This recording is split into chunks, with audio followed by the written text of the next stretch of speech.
And now we go out to Speaker of the House Nancy Pelosi doing her news conference. Of America, and to do so in a green way for the future. It was a very lengthy bill, 25 hours of in the Rules Committee. So not in the Rules Committee, but in the amendment process, and then a long time on the floor. I want to salute the maestro of it all, Peter DeFazio, but many other chairmen played a role in that, and I've acknowledged them. But this is it's broad bill, it's transformational, it's the biggest and greenest infrastructure bill in the history of our country. And it's about roads and bridges and surface transportation for sure. It's also about clean water. Some of our water systems are over 100 years old, made of brick and wood, and now this will be resources there to change that. It's about infrastructure for broadband so that all children, all families in our country can have distance learning and telemedicine and all that takes, whether they live in rural areas, which is a focus on rural, or urban deserts in that regard. Interestingly, Senator McConnell complains this so-called infrastructure bill would siphon billions in funding from actual infrastructure to funnel into climate change policies. Exactly. We're not siphoning off money. We're building the infrastructure for the future, not for the 50s. And we're doing it in a way that cleans the air, is a health issue, clean air, clean water. It's a economic issue, transportation, transfer of product from farm to market, and the rest. It's a fabulous bill. It would take too long to go further into it. But be sure it's the safest and greenest infrastructure bill.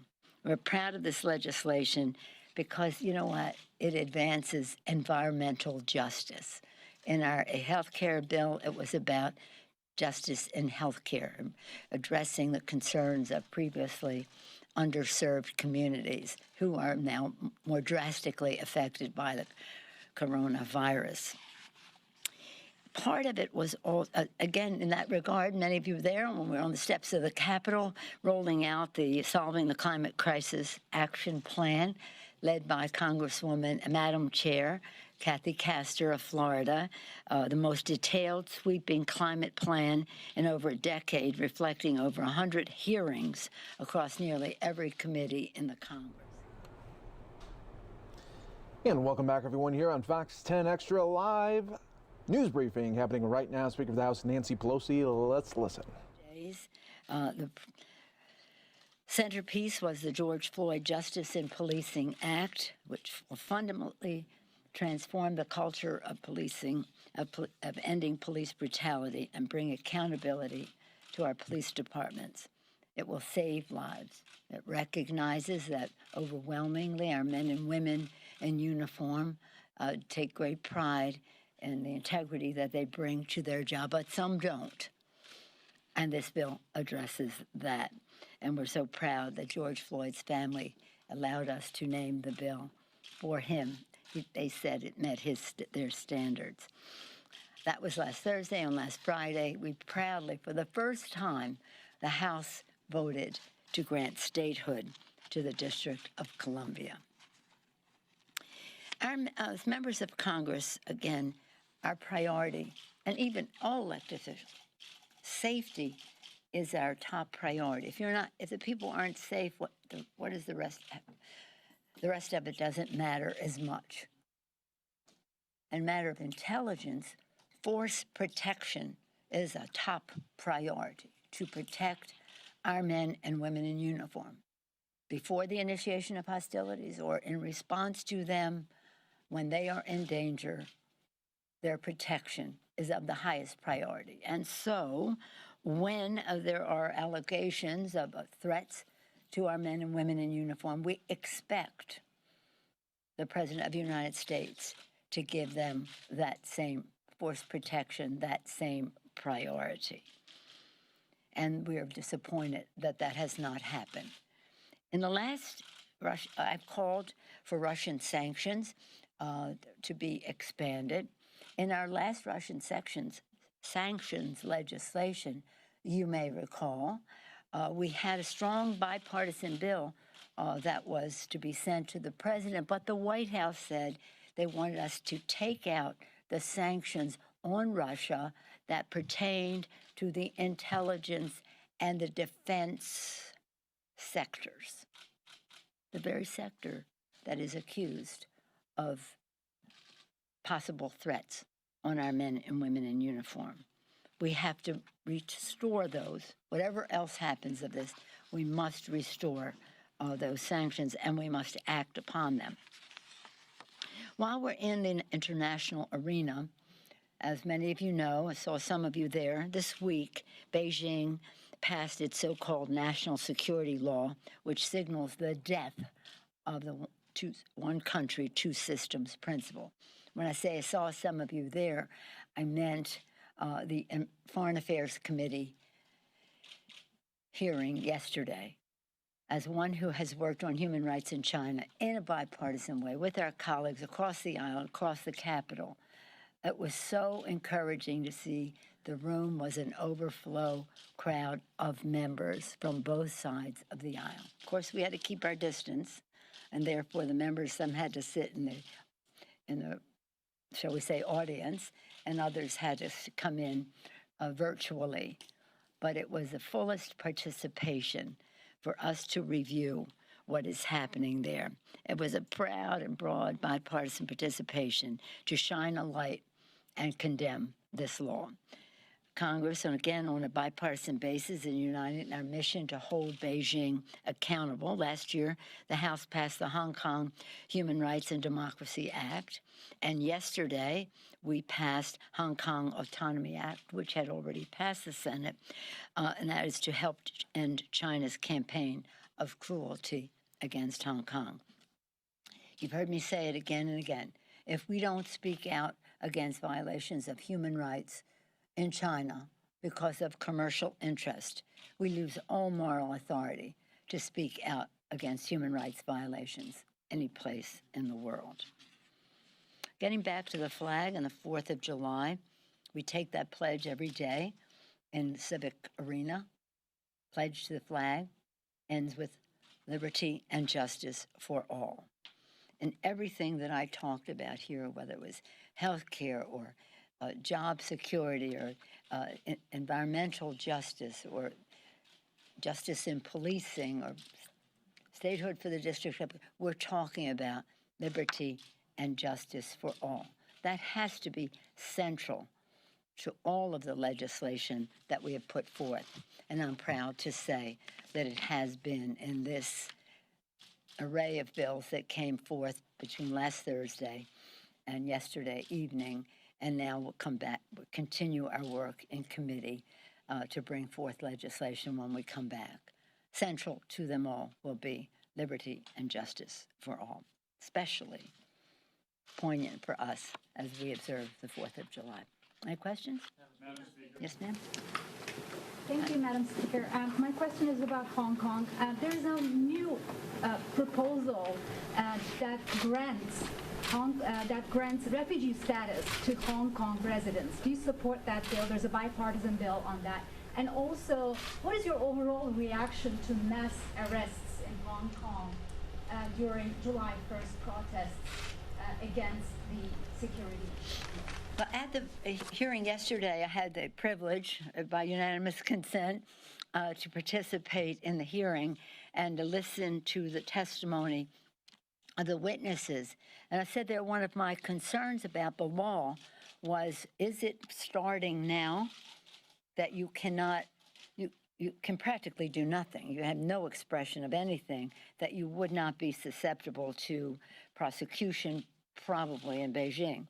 So my question was, does this retroactive, does this apply to all of the protests, for democratic freedoms that have happened in Hong Kong? I don't know the answer to that. The Chinese government does, and unfortunately, they're not sharing that with us right now. but I fear for it. But if you saw the security, so-called national security, what it is suppression of any expression in Hong Kong. It really sad. So I'm disappointed, obviously, in the arrest of anyone who's speaking out peacefully for democratic freedoms wherever it is. In terms of refugee, I'm not familiar with that, but those people would qualify because they have, by this law, a well-founded fear of persecution in the place of origin from which they would come. So they would qualify on that score. I would rather we could make it right in Hong Kong so that that place of such entrepreneurship and dynamism and spirit of democracy. I told you before when there 2 million people were in the street like a year and a half ago, I said to the president, could you say something about the young people in the street? He said, did you see the size of that crowd? 2 million people. I said, yeah, even more significant when you know that that is 25% of the population of Hong Kong. This is a real tragedy. It's so sad. But in the Congress, in the House, and in the Senate, in a very unified way, we have all worked together. It has been, for me, a joy to be bonding with my colleagues on both sides of the aisle, both sides of the Capitol, on this very important issue, and the Republicans have been there every step of the way. I hope the president will be. Yes, ma'am. Yes, ma'am. I'll do you next time. Given the briefing that you have received today, do you think that the president should have been verbally briefed on the information related to Russian bounties? Having nothing to do with the briefing that we had today, I think the president should have been verbally briefed on it. But I thought that before the hearing, and it had nothing to do with anything that we were presented at the hearing. Of course, the president should have been briefed. This is of the highest priority. Force protection, a threat to our men and women in uniform. The president, it was in his PDB, Presidential Daily Brief, but he wasn't verbally briefed, but that doesn't mean that he shouldn't have read that. But again, having nothing to do with what we saw today. Yes, sir. To that end, though, I know that you're always limited in what you can say about these briefings here. Right. Some have said that this information should have been things that the Gang of Eight or others would have known about. That said, can you comment if you did know about this? I didn't know about it, but I will say this. It was of the consequential level that the intelligence community should have brought it to us in that way. But what is important is the president's relationship with Russia. This is at the same time as the White House was aware of this threat to the security of our men and women in uniform. The president was still flirting with the idea of having Russia be part of the G8 in total opposition to the wishes of the other members of the G8. They weren't there, Russia wasn't, because of their annexation of Crimea, their invasion of Ukraine. You can't be in the G8 or G7. So why weren't they not raising this to a level to say to the president, this is not a good time for you to be saying Russia should be part of the G8, when in fact there is reason to suspect that Russia was threatening the security of our men and women in uniform. So, Madam Speaker, to that end, what should happen now? I mean, you mentioned potentially restoring those sanctions. Yes. I know you just had this briefing, but do you think there are other steps that Congress should take in light of everything we're learning about this episode? Well, let me just say, and Garrett referenced my statement about, I said it earlier, I think, that when Congress, in a bipartisan way, passed sanctions on Russia, the administration told us to take out the sanctions on the GRU, the intelligence, as well as the defense sectors of Russia. Those should definitely still be. They were there in a bipartisan way. It's just the administration wanted them out. I don't know why. So we should have those in there in any event. as this proceeds, we'll see what other sanctions there should be. But we want to move all doubt in anyone's mind that just because it's Russia and just because all roads for President lead to Putin doesn't mean that we shouldn't be taking careful guard of our elections, because 24/7 they are trying to undermine the integrity of our elections again, and other concerns that we have about Russian behavior and cybersecurity and in actual security issues. But we don't subject it to the same kind of scrutiny this administration doesn't, because it's Russia. Yes, sir.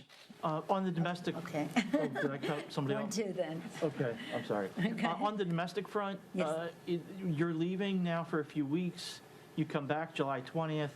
Is there enough time to negotiate a compromise on the next COVID relief package? Yeah, of course. And what First of about all, I'm not immunity? leaving for 2 weeks, so don't give my husband and my family any thought that I will be there for 2 weeks. No, we come back the beginning of next week with the Appropriations Committee, starting actually on Monday for some subcommittees, my understanding for sure, Tuesday, so that they can the subcommittees can do their work on appropriations, and then the full committee in the week after can do their each of those bills, so that when we do come back, we're ready to go to the floor. Many people will be here. Some will be virtual, some of it hybrid, some of it actual, some of it virtual. We'll see. But Congress will be intensely working, not just Appropriations Committee, but that is what must be done by September 30th. So that has a priority. And last night, they didn't go too late. They were at a reasonable time. The defense bill was passed, the NDA, the National Defense Authorization Act, 56-0. Completely bipartisan bill. We were very proud of that. But yes, no, we know we have everything we have in the HEROES Act is something the Republicans had voted for before, except one thing, which is a stronger OSHA standard to protect our workers. But everything else in the bill they voted for before. So this is nothing new to them. Some of it bigger, some of it fresher, but all of it something they voted on before. And we're having. How this works is the committees do their work, and then what is unresolved gets kicked up to the floor leaders, and what's unresolved there, obviously the president is going to sign the bill, would weigh in there. So they know they've made their overtures. They also have said publicly that this or that should be in the next bill. So we anticipate we will have a bill. Yes, sir. Madam Speaker, back, if I may, to the intelligence aspect of this. The White House continues to say that this is not yet verified. One of the reasons that the president, it did not rise to his level. It sounds like you're speaking about this maybe a little bit more conclusive than the White House believes that it is. Is that your view? Let me just say this. You got the con. The White House put on a con that if you don't have 100% consensus on intelligence, that it shouldn't rise to a certain level. Well, we would practically be investigating nothing if you had to start off at 100%. So don't buy into that, and neither does the intelligence community. It's gathering intelligence, and they have enough intelligence to know where we have to go next with it. So I don't know what the point of your question is, that just because they didn't have 100% consensus, should this be not briefed to the President of the United States when it involves the security and safety of our men and women in uniform? As we said in our statement, Chuck Schumer and I, he should spend more time reading the daily presidential brief, the presidential daily brief, whatever, than planning military parades and preserving the relics of the Confederacy. Madam Speaker, Yes. on that topic, you obviously care a lot about symbols and symbols of America. I think my take make this a little clearer. Can you update us on where you think things stand with the Confederate statues remaining in the Capitol? And if you just assume that now that's left to the states because Leader McConnell is not engaging. And also, former Vice President Biden said this week, he believes there's a distinction for Jefferson, Washington. Both of those men, there's a bust of Washington and a statue of Jefferson in the House side, which you control. Do you believe there's a distinction, or should there be a conversation about those representations as well? I do believe that if people have committed treason against the United States of America, their statues should not be in the Capitol.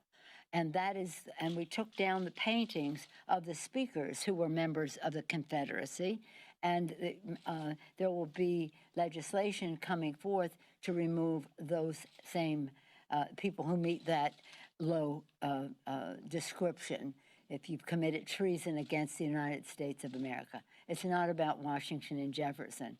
It's about Alexander Stevens. Read what he said about people. It's about the President of the Confederacy, whose statue is up there, who committed treason against the United States. So that's the clarity that we should have. Some of it is the states have put them there. The states may want to review. But in the meantime, while they may be in the Capitol, we can decide where they are in the Capitol. Thank you all very much. Happy 4th of July. Take care. Keep a distance. Wash your hands. Happy 4th. Thank you. Thank you.